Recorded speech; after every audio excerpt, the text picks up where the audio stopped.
Good afternoon, everyone. My name is Cara Zukewich, and I'm the Child Injury Prevention Program Coordinator at the Saskatchewan Prevention Institute. Today, we're going to have a conversation with Mariana Brussoni on outdoor risky play. Mariana, can you introduce yourself for the folks? Happy to. My name is Mariana Brussoni. I'm an associate professor at the University of British Columbia in the Department of Pediatrics and the School of Population and Public Health. I'm also an investigator in the BC Children's Hospital Research Institute, of which the BC Injury Research and Prevention Unit is part of. Excellent. So on our website, skprevention.ca, we define risky play as thrilling, exciting play that includes the possibility of injury. This kind of play most often happens outdoors during children's free play. And of course, as we know, that this definition comes from Ellen Sandsetter's work. So my first question is, why outdoor risky play is so important for children? Yeah, so I think the best way for us to relate to the importance of it is really to take ourselves back to our own kind of childhood play experiences. And when you ask most people when they remember back to what was their favorite play memory, they'll usually talk about being outside, about being with friends, it being in spaces that weren't necessarily formal playgrounds, might have been, ditches, ravines, the streets around their house, and being able to, and not having adults around, being able to play the way that they wanted to play, and that sense of kind of freedom that they felt at the time. And so if you think about, if you ask why that was so compelling and such a treasured memory, and even as you talk to kids who are kids now, and they share similar kinds of memories, it's really about the sense of freedom and joy that they get, the fact that they can move their bodies in ways that they can't indoors. They can yell, shout, run, chase each other, the fact that they're able to do things on their own without adults overseeing. They can make their own plans, they can figure out how to work out all the problems, they can figure out the rules and their goals and how to attain those goals. And they can try out their bodies in space, see how their space reacts, take risks. And the fact that it's outdoors also means that they have access to an ever-changing environment, unlike indoors, which stays fairly static. So really what we're finding with the research now is that a lot of those characteristics that are typical of outdoor play are also related with important kind of developmental aspects and health and well-being needs that children have. So for example, children are more physically active outdoors than they are indoors. And in particular, it's been found engaging in risky play and unsupervised play, it's even more so. And you have and kids are less sedentary. They're able to engage in kind of physical literacy skills, able to move their bodies in ways that they couldn't move them. And then if you think about the multitude of benefits of being able to kind of make their own goals and figure out how to attain those goals and work with each other on solving those problems, those are really important for cognitive development, executive functioning skills, for social development, motor development, etc. So you can see that there's a myriad of reasons why it's important. And then specific to injury prevention, when you have kids not relying on adults to tell them what to do, what not to do, what's safe, what's not safe, stopping the play, then the kids are able to develop their own risk management skills. And they're able to kind of calibrate for themselves what their body is comfortable with doing, what they want to do, and how they can manage those challenges. Excellent. Thank you for that response. So what are the barriers then to supporting children in playing outdoors in a risky way or in risky play?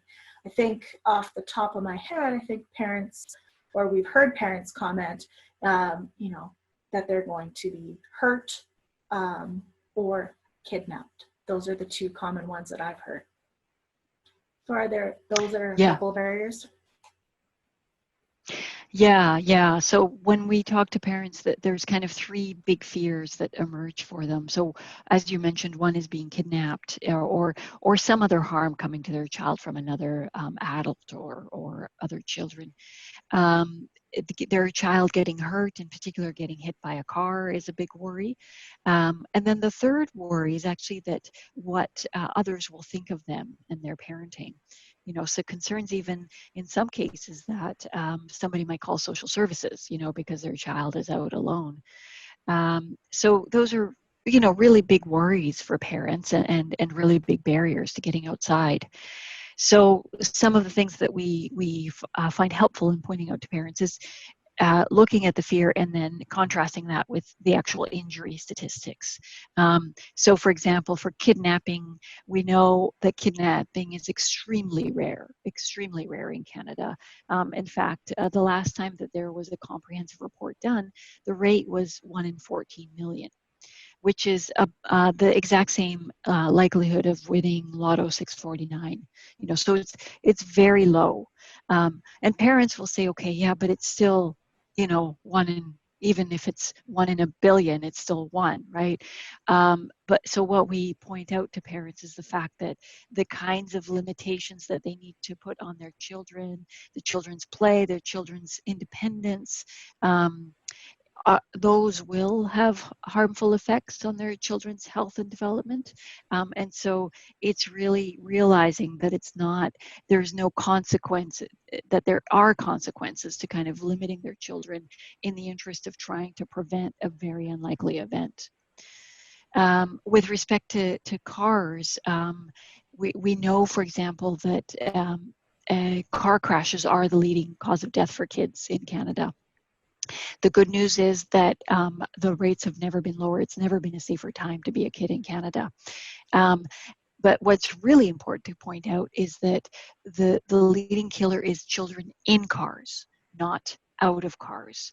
So parents, well-meaning parents, driving their kids around from one activity to the other in an effort to keep them safe, are actually putting them, at greater risk of a serious injury. And then with respect to the third, the worry about whether other people will think of them, and whether social services will be called. We don't have accurate statistics on how often that happens, but our sense of it is that it's actually quite low. And even though that's a scary thought, again, like the others, it really needs to be balanced with the really immense benefits that kids get from being outside and being able to engage in this kind of play.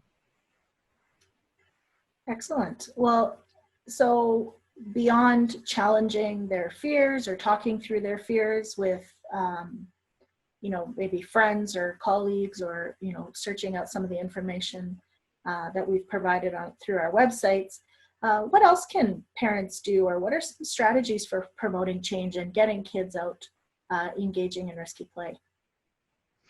Yeah, so we designed a website, outsideplay.ca. It's an online tool for parents that they can go and they can kind of, basically it's designed in the same ways you would design like a behavior change, like, eating better nutrition or more physical activity or whatever. We use the same principles to design this website so that parents can really work through in their own heads a strategy for change. But really the key points are that you want parents to realize that they're going on a journey, that they need to kind of recognize where they're at. And for example, when parents are talking to each other, parents might be at different comfort levels, and so and that's okay. It's not about shaming or anything. It's really about kind of digging deep and thinking about what you want most for your child when they grow up, and thinking about whether your child is getting those kinds of opportunities that would foster those kinds of qualities. And so, in the start of the journey, it really is thinking about one little thing that can be done that kind of gives you, the first step. So, for example, one of the things we tell parents that they can try doing is say next time that they're tempted to say, "Be careful," or something like that, or stop the children's play, that they count to 17.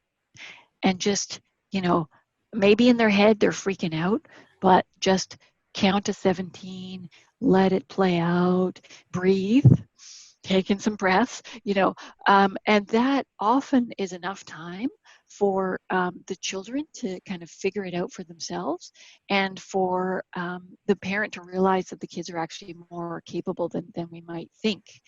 And from the perspective of the child, when they hear something like "be careful," what they're hearing is, "You don't trust me to keep myself safe," and it's really such kind of vague kind of messaging that they don't even know what you're telling them to be careful for. So it's not very clear. Whereas when a parent is saying "be careful," what they're saying is that I love and care for you, and I'm worried for you. But there's a bit of a disconnect between what the parent wants to communicate and what's coming in, and the anxiety the parent has does get transmitted to the children. So, for example, something as simple as just kind of counting to 17, trying to breathe it out.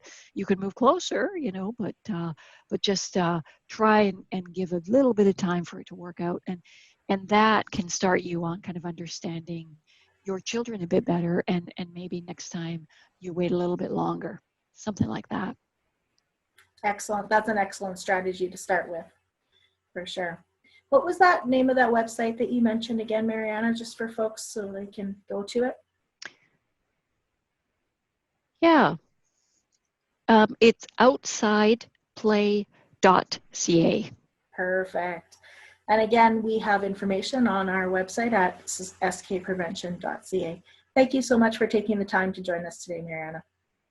Oh, it's my pleasure, Cara. Thanks for the invitation. Have a great day.